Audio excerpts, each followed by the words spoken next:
ញ់សត្វដាកាត់នៅចំការ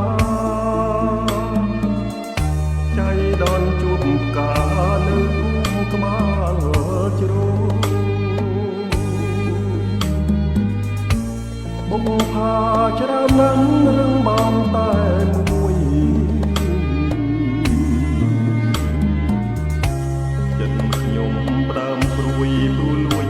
ស្នេហាខ្ញុំផ្ដាំតាមទូនឲ្យរត់នៅ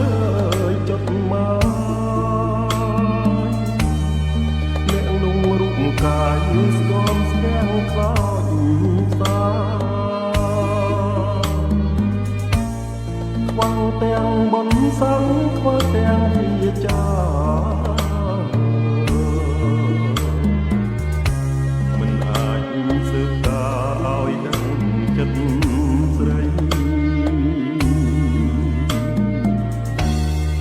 បោផាក្បាលជ្រោយខ្ញុំធ្លូនចិន្តាប្រកបវាសនានឹងចិត្តទាំងក្តី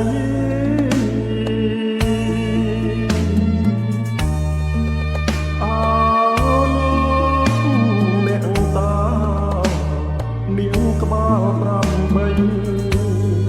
គុណយល់សំស្រីពីរឿងខ្ញុំផងជាតិនេះប្រាថ្នា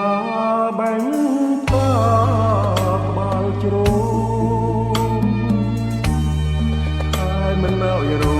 ជ្រុំចាស់ចោល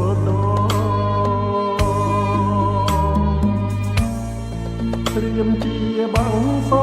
កុំព្រាបង